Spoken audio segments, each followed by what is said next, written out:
Joke. All right, guys. You had your fun? All right. Throw it out the window. Yeah, let's get back on track here, and sometimes that'll work just fine. I guess it's time now to lean on that leadership. 13.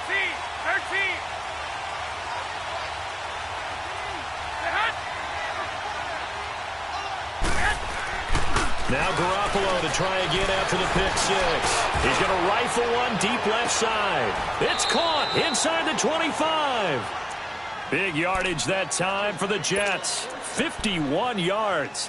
And at this stage, down in the second half, looks like they just wanted to find a way to get it in the hands of their playmaker, and they did. I think you're exactly right. I don't think the coordinator's looking at his play sheet and trying to figure out which play will work well.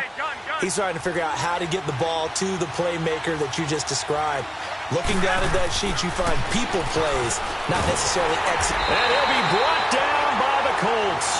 Avery Williamson leading the surge there. He drops him for a loss of 6. I know there'll be a little bit of criticism there because they went right back to the air after the huge pickup and ended up getting sacked. That's often a play that you make. You feel like you've got momentum on your side. Unfortunately, the O-line failed to hold up to try to keep that momentum going. And he's going to drop this off to his fullback. And he'll be brought down inside the 20 at the 19.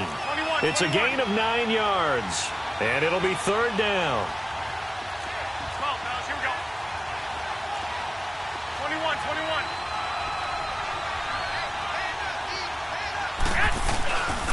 On the handoff, it's Michelle. And on this one, he'll get to the 15, right at the 15-yard line. 4 yards on the pickup there, but it's going to take him to fourth down. Well, so far, this game has gone the way the defensive coordinator had hoped. They've dictated things. They've not let them run the ball very well at all. They gave up a nice game there. I doubt it'll back off their confidence. They've played so well throughout this entire game. Some collective exhales over there on the sideline. A big pickup through the air on fourth down to bring up first and goal. No gain there, and it's going to set up second and goal. He has elite instincts from his linebacker spot. He's able to diagnose the run and flies in like a missile to stop that one behind the line of scrimmage.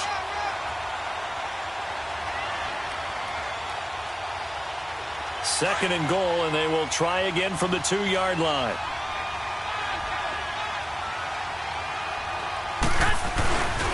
They get it to him running left. And this will result in him losing yardage back to the 3. That'll be a loss of a yard, and it leads to a third down. That's a really alert defense there because they saw the heavy look come in from the offense, countered it with extra linebackers who brought a little bit of speed and heft, and able to really make a big-time play for their defense.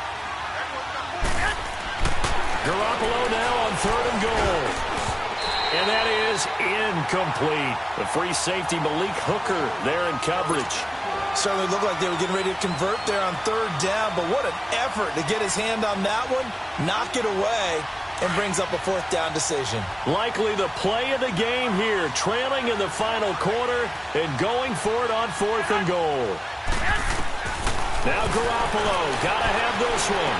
Flip, and a crusher there as it's intercepted. Picked off by the linebacker, Avery Williamson. And a big turnover there as his guys will get the football back. Detroit! Detroit!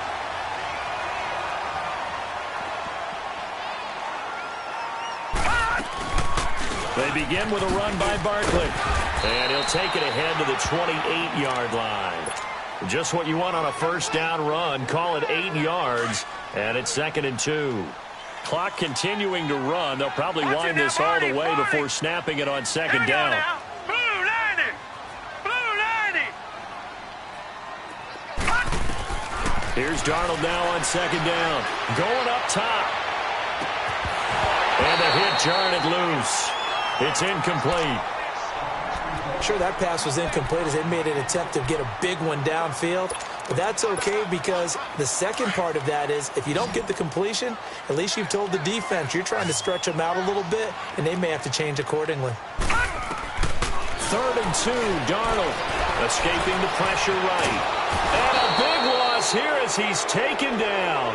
And now defensively they're going to burn their first timeout. Remember, they get an extra time built in coming up here shortly at the 2-minute warning. Now here's Rigoberto Sanchez as the drive goes backwards, so he's on to punt it away.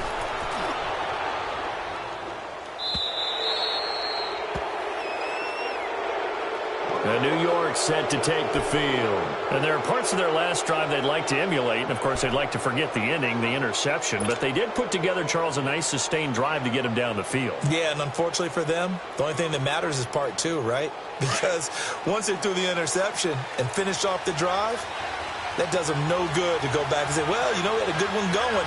Finish things off. That's the only way you can get it done. Trying to shake off the interception. He'll look to throw. And it pops free. The collision there jarred the ball loose and brings up second down. Brandon, at least there's one bright side to that incompletion. What's that? It wasn't an interception. Wow. You're a nice guy. That was kind of savage. But correct. No pick, just incomplete that time. The crowd's not doing that O-line any favors. Home field advantage is really kicking in, making it very difficult for them to hear the snap count. So after the penalty, heading in the wrong direction, 2nd and 15. From the gun, it's Garoppolo. And he can't get a throw away. He's taken down. Time for a break. We'll come back, see what transpires after this. So the sack of Garoppolo. And now what can they come up with on 3rd and long? He's back to throw. He's going to let it fly. And, a crusher there as it's intercepted. T.J. Green with a pick. And he's going to take this one back to the 37-yard line. The interception woes, they just continue to mount. He's thrown 5 picks. At this point, you got to be thinking, is it something between the ears? I think a confidence hit does occur once you start getting those numbers up there a little bit. But as you and I both know, it's not always just one guy's fault. Maybe somebody ran the wrong pattern. Maybe some balls were tipped. It could be so many different things. Bottom line, though, it comes back to the guy throwing them. Another running situation on the doorstep as they come up 2nd and 10. Here we go now. Blue 90. Blue 90. Gun, gun. Gun, gun. They'll run it again with Barkley. And maybe a measure of revenge there. He's had his way in this one, but this time they get him behind the line. And now the question everyone's wondering, look at the clock, late 4th quarter, do they put the ball in the air here on 3rd? I don't. I run the football, and I tell my offensive line, no leakage up front. I don't want my running back hit as I hand the ball off to him. I don't want any type of an issue. But if I am going to throw it, quick throw, out to the perimeter, maybe one of my best receivers running a quick slant or something like that. And a timeout here. Timeout taken, whistles blown. Timeout taken by the receiving team, as they'll head to the sideline and talk over what to do next. 46 on his first kick. This one in that neighborhood as well. Now the Jets offense about set to take over as they head onto the field. They're down here in a 1-score game, but the time, it's a factor, but it's not a huge factor right now, is it? It's really not, because this amount of time gives them a chance to run their offense, to go through play sequences. And this is what they work on every week in practice, usually on a Friday. They go over this type of a situation, late game situation. What are we going to do when we have the opportunity? They've called these plays a bunch of times. Now's their chance to execute it. They have the opportunity now. Here's the execution. The left side throw complete to Adams. And they'll take him down at the 31-yard line. That throw good for 4. It's 2nd down. Gosh, given the time in the short game, would he have been better off just dropping that? Yeah, when you look at the clock, you think so. But it's hard to get a receiver to drop a football. They're trained to catch everything. And, a crusher there as it's intercepted. T.J. Green with a pick. And that gives him now 3 interceptions in the game. Well, someone's locked into what they're trying to get done in the passing game. When was the last time we had someone get 3 in a contest? 2011, wasn't it? Kurt Coleman. Oh, yeah, that's then right. With the Eagles. That's right. Then with the Eagles, and I believe it's against Washington and Rex Grossman. That's correct. Just a yard on the first down carry, so it's 2nd and 9. Charles, why didn't they just take the knee there? You're asking the question that I'm asking as well, because We've seen a lot of football where coaches decide maybe they get a little greedy. I don't know if they're doing it for stats or for what reason. We've seen it happen in college. And how about in the NFL? The miracle of the Meadowlands. All they had to do was take a knee and the game was over. The Giants ran it one more time. Ball popped free. Philadelphia picks it up and wins the game. What year was that? 1978. I think it was in November. On the stop there defensively, Marcus May with the tackle. Sometimes your philosophies get challenged at times you don't want them to. They did try to stick to the running game on the first 2 plays.